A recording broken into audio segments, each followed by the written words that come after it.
Hi viewers, welcome to dial sports. మరి cricket fans ఎంతో ఆసక్తిగా ఎదురు చూస్తున్న బోర్డర్ గవస్కర్ ట్రోఫీ మ్యాచ్ శుక్రవారం ఉదయం స్టార్ట్ కాబోతుంది ఇండియన్ టైమింగ్ ప్రకారం. సో ఆస్ట్రేలియాతో ఎప్పుడు టెస్ట్ మ్యాచ్ కానీ ఏ సిరీస్ జరిగినా కూడా చాలా ఆసక్తి ఉంటుంది వరల్డ్ వైడ్ గా. సో ఈసారి ఎందుకంటే గత 2 పర్యాయాలు మనమే గెలిచాం అక్కడ బోర్డర్ గవస్కర్ ట్రోఫీ. ఈసారి ఇండియాకి ఎలాంటి అవకాశాలు ఉన్నాయి?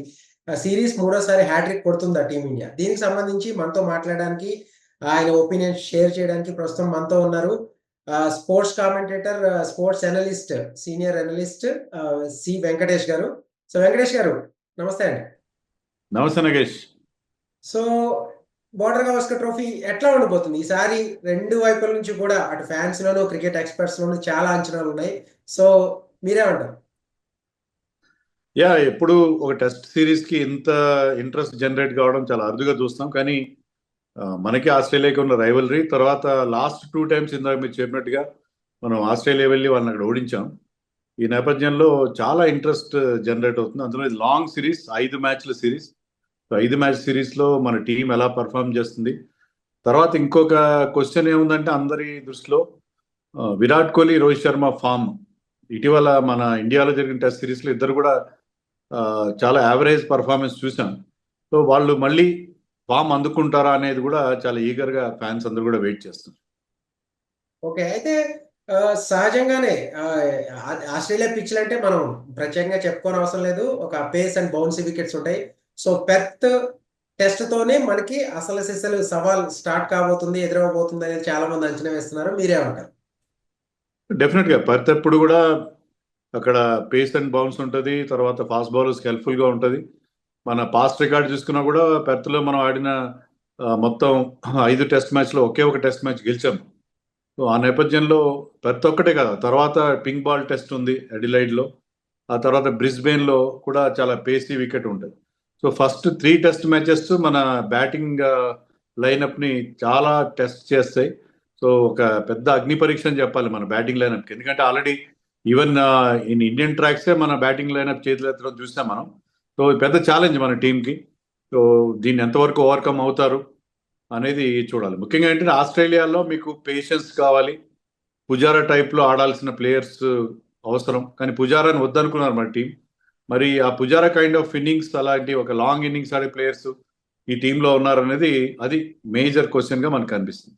అయితే ఫైనల్ కాంబినేషన్ ఎట్లా ఉండబోతుంది వెంకటేష్ గారు? ఎందుకంటే రోహిత్ శర్మ లేడు, Shubman Gill already injured. Morkel చెప్పడం ఏంటంటే మ్యాచ్ బిఫోర్ నిర్ణయం తీసుకుంటాము, మేబీ రిస్క్ తీసుకోకపోవచ్చు, గిల్ ఆడించే అవకాశం తక్కువగానే ఉంది. సో ఓపెనర్ గా ఎవరు రాబోతున్నారు, అలాగే మిగిలిన బ్యాటింగ్ ఆర్డర్ ఎట్లా ఉండే అవకాశం ఉంది? గిల్కి ఆల్రెడీ ఒక హెయిర్ లైన్ ఫ్రాక్చర్ ఉంది చేతి బటన్ వేల్ మీద. సో ఇంత లాంగ్ సిరీస్ ముందు రిస్క్ అయితే తీసుకోరు నేను అనుకోవడం. సో గిల్ అండ్ రోహిత్ శర్మ లేకుండానే మనం మొదటి టెస్ట్కి వెళ్లాల్సి ఉంటుంది.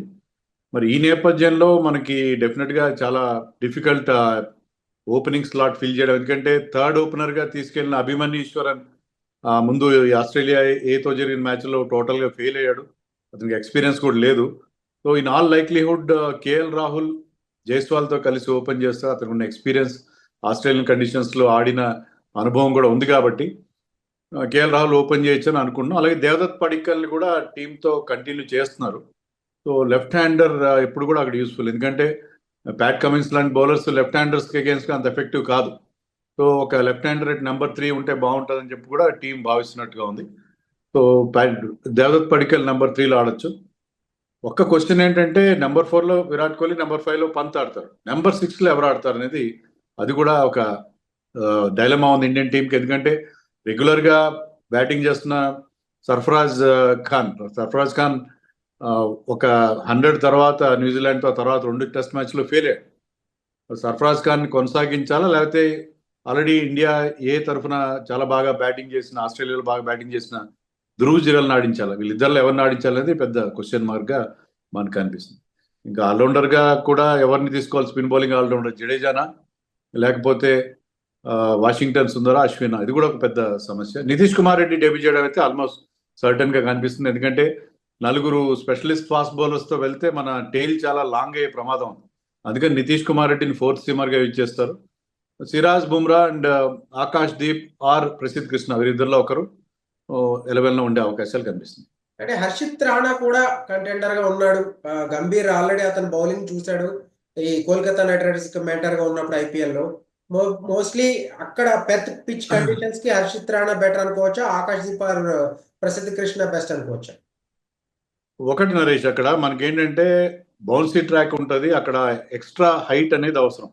గతంలో కూడా మనం ఆస్ట్రేలియా ఎప్పుడు వెళ్ళినా పంకజ్ సింగ్, ఇషాంత్ శర్మ ఇలాంటి టాల్ ఫాస్ట్ బౌలర్స్ ని తీసుకుని వెళ్ళడం మనం చూస్తున్నాం. మన ఫాస్ట్ బౌలర్స్ ఇన్ జనరల్ పెద్దగా హైట్ లేరు. Prasidh Krishna is more than 6 feet tall and Harshit Rana కూడా 6 feet టాల్ ఉన్నాడు.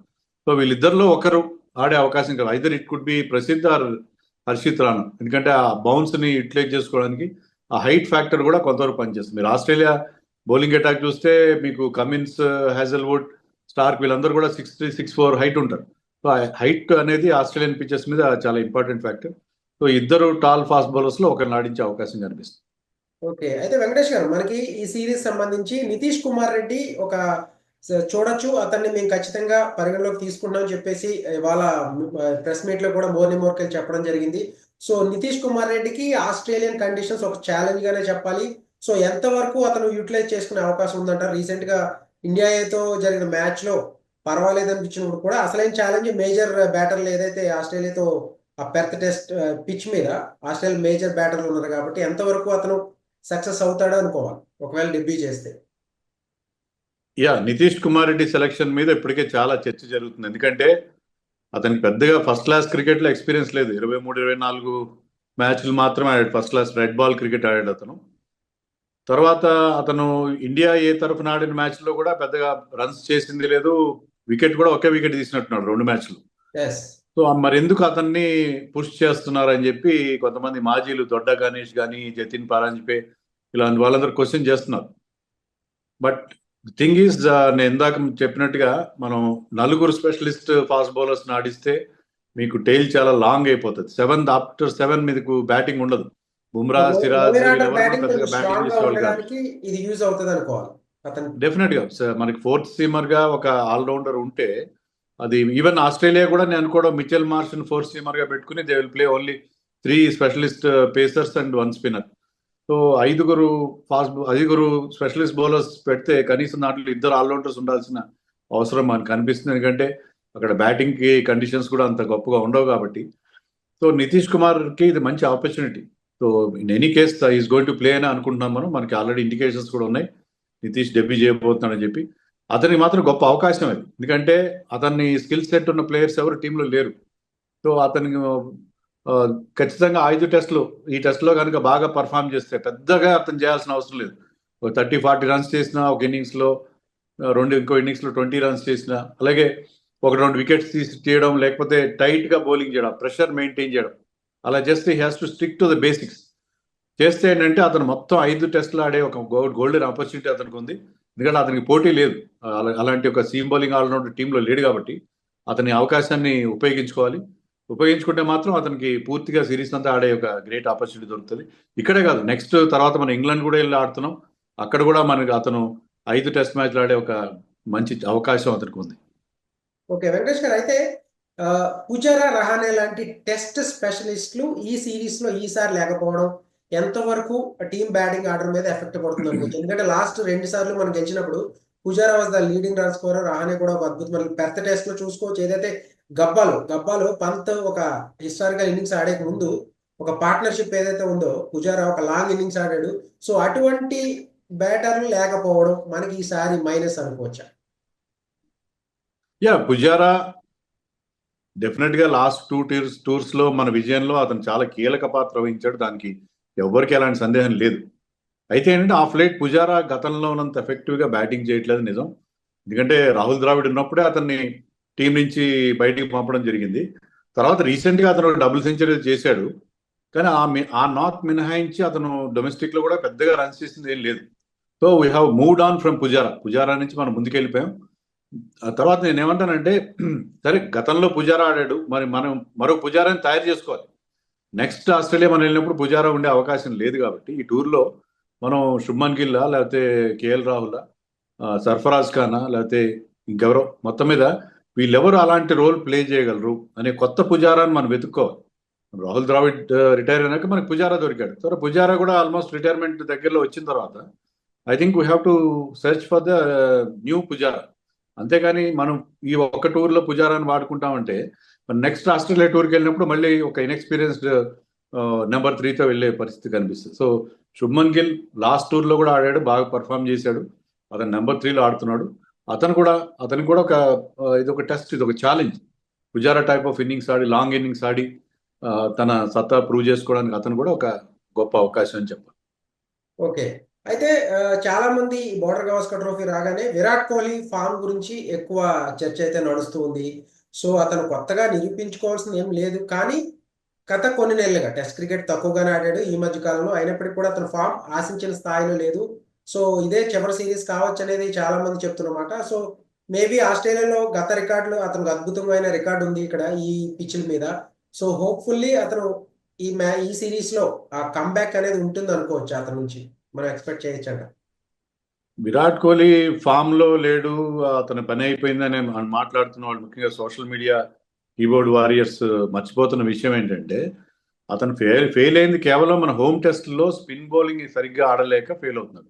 అతనికి క్లియర్ కట్ వీక్నెస్ మనకు కనిపిస్తుంది against quality spinners and turning tracks లో అతను ఆడలేకపోతున్నాడు. దాంట్లో కూడా అతను మనం చూసాం, బెంగళూరులో ఒక మంచి ఇన్నింగ్స్ ఆడాడు. ఈవెన్ బంగ్లాదేశ్ జరిగిన టెస్ట్ లో కూడా ఒక మంచి ఇన్నింగ్స్ ఆడడం చూసాము.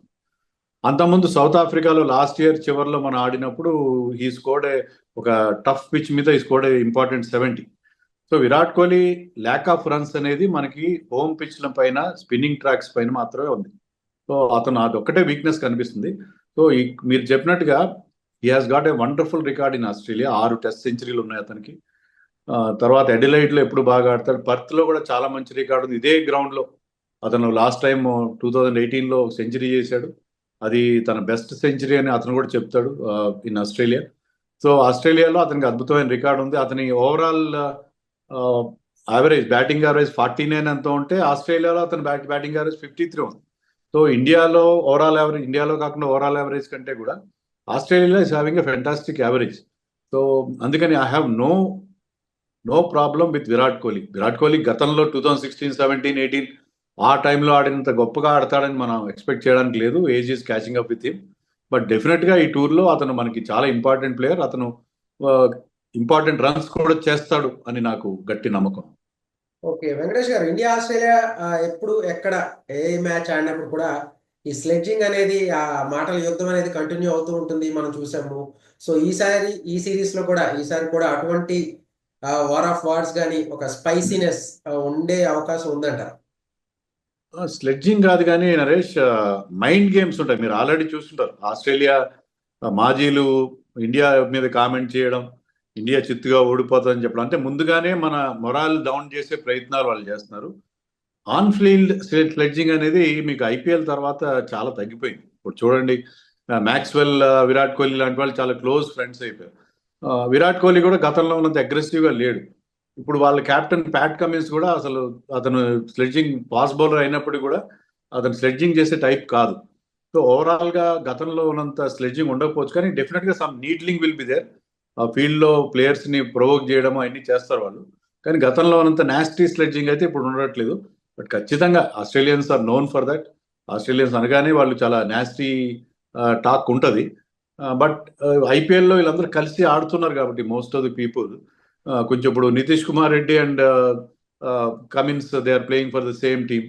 అలాగే చాలా మంది వాళ్ళు ఒకే టీమ్ కి ఐపీఎల్ ఆడుతున్నారు. They are friends most of them. But still అది సిచ్యుయేషన్ బట్టి కూడా ఉంటుంది. సిరీస్ కానీ పోటాపోటీగా సాగుతూ ఉంటే స్లెడ్జింగ్ కూడా ఉంటుంది. అండ్ ఆస్ట్రేలియాలో మనం ఎప్పుడు టూర్ చేసినా, ఆస్ట్రేలియాతో మనం ఎప్పుడు ఆడినా will have a set of controversies ఉంటూనే ఉంటాయి. ఈసారి కూడా చాలా ఈవెంట్ఫుల్ గా, కాంట్రవర్షియల్ గానే సిరీస్ జరగచ్చు అని చెప్పి మనం ఎక్స్పెక్ట్ చేయొచ్చు.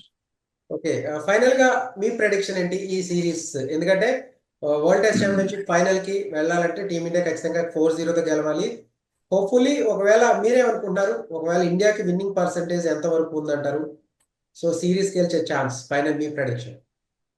నేనైతే వరల్డ్ టెస్ట్ ఛాంపియన్షిప్ గురించి అసలు ఆలోచించడం లేదు. ఎందుకంటే ఇండియాకి ఇది చాలా ప్రెస్టీజియస్ సిరీస్. ఇది గెలిస్తే మీరు వరల్డ్ ఛాంపియన్ అయినట్టే. ఎందుకంటే ఆస్ట్రేలియా ఇప్పుడు ఉన్న పొజిషన్ లో మిగతా టెస్ట్ టీంలో ఆస్ట్రేలియా అగ్రగామిగా ఉంది, ఇండియా అగ్రగామిగా ఉంది. ఈ రెండు టీమ్స్ మధ్య జరుగుతుంది. ఇది నిజంగా రియల్ ఛాంపియన్షిప్ సిరీస్. సో ఇది గెలిస్తే మనం WTC గెలుస్తామా లేదనేది అది ఇమ్మెటీరియల్ అవుతుంది. ఇది గెలవాలి ముందు. ఇది గెలవడం, ఇది 2-1తో గెలిస్తే మనం బహుశా WTC ఫైనల్కి వెళ్ళలేకపోవచ్చు. కానీ 2-1తో గెలిచి 2 డ్రా చేసుకున్నా కూడా ఐ విల్ టేక్ ఇట్. ఎందుకంటే ఈ సిరీస్ గెలవడం 3 సార్లు వరుసగా ఆస్ట్రేలియాలో ఓడించడం. ఎందుకంటే 70 ఏళ్ల తర్వాత మనం ఆ ఘనత సాధించాం. 70 ఏళ్ల పాటు మనం అనేక టూర్లో ఫెయిల్ అయ్యాం. సో ఈ సిరీస్ గెలవడం ముఖ్యం. సో దాని మీద మన వాళ్ళు కాన్సన్ట్రేట్ చేయాలి. WTC అంత ఇంపార్టెంట్ కాదు. అది ఇప్పుడు ఇమీడియట్ గా మన ముందు టార్గెట్ ఏంటంటే ఎవ్రీ టెస్ట్ మ్యాచ్ ఒక ఛాలెంజ్ గా తీసుకుని ఆడాలి. ప్రెడిక్షన్ల గురించి నేను I'm not a big fan of predictions. But నేనేం చెప్తానంటే సిరీస్ చాలా పోటాపోటీగా సాగుతుంది. First test will determine the fate of this series. First test లో టఫ్ కండిషన్స్ లో మన వాళ్ళు ఎలా పర్ఫామ్ చేస్తారు. ఒకటి ఇండియాకు ఉన్న అడ్వాంటేజ్ ఏంటంటే మనం already we have seen the worse. చాలా దారుణమైన పరిస్థితి చూసి ఆ దారుణమైన సిచ్యుయేషన్ న్యూజిలాండ్తో 3-0తో చిత్తుగా ఓడిపోవడం తర్వాత you can only go up. అంతకంటే కిందకి వెళ్ళే దిగజారే పరిస్థితి ఉండదు. సో ఎక్స్పెక్టేషన్స్ కూడా తక్కువ ఉంటాయి. ఎప్పుడైతే ఎక్స్పెక్టేషన్స్ తక్కువ ఉంటాయో టీం మీద ప్రెషర్ తక్కువ ఉంటుంది. సో మనం అనుకున్నంత బ్యాడ్గా ఏమి టీం పర్ఫామ్ చేయదు. ఎవరు గెలుస్తారనేది ఇప్పుడే చెప్పడం ఇంత లాంగ్ సిరీస్లో చాలా కష్టం. బట్ ఇండియా సరిగ్గా ఆడదు, ఈ సిరీస్లో చిత్తుగా ఓడిపోతుందని ఫ్యాన్స్లో ఒక రకమైన నిరాశ అయితే ఉన్నది. అంత నిరాశ పడాల్సిన అవసరం లేదు. డెఫినెట్గా ఇండియా ఒక డిఫరెంట్ కండిషన్స్లో బాగా పర్ఫామ్ చేస్తుంది. We have always been doing well in Australia. ఈ టీంకి ఆ క్యాపబిలిటీ ఉంది. ఐ థింక్ మనం see resurgence of Indian team ఈ టూర్లో. రిజల్ట్ ఎలా ఉన్నా సరే మొన్న ఆ డిసప్పాయింట్మెంట్, న్యూజిలాండ్తో జరిగిన డిసప్పాయింట్మెంట్ నుంచి మనం కోలుకుని బెటర్ పర్ఫార్మెన్స్ ఇస్తామని చెప్పి నేను ఎక్స్పెక్ట్ చేస్తాను. Okay, thank you very much Venkatesh గారు for sharing your opinion on the Border Gavaskar trophy. So Venkatesh గారు చెప్తున్నది బట్టి చూస్తే కనుక ఇండియా వర్సెస్ ఆస్ట్రేలియా ఎప్పుడు ఎక్కడ తలపడినా కూడా ఒక హోరాహోరీ నెక్ టు నెక్ జరుగుతూనే ఉంటుంది. సో ఈసారి కూడా సిరీస్ స్పైసీగా, సో కాంట్రవర్షియల్ గా, హోరాహోరీగా జరుగుతుందని చెప్పేసి ఆయన చెప్తున్నారు. అలాగే హోప్ఫుల్లీ ఇండియా ఈసారి కూడా తమ బోర్డర్ గవస్కర్ ట్రోఫీలో తమ డామినేషన్ ని నిలబెట్టుకునే అవకాశాలు అయితే ఉన్నాయని చెప్పేసి ఫ్యాన్స్ హోప్ పెట్టుకోవచ్చు అని చెప్పేసి వెంకటేష్ గారు చెప్తున్నారు. సో ఇది బోర్డర్ గవస్కర్ ట్రోఫీ మీద special analysis. Keep watching dial sports.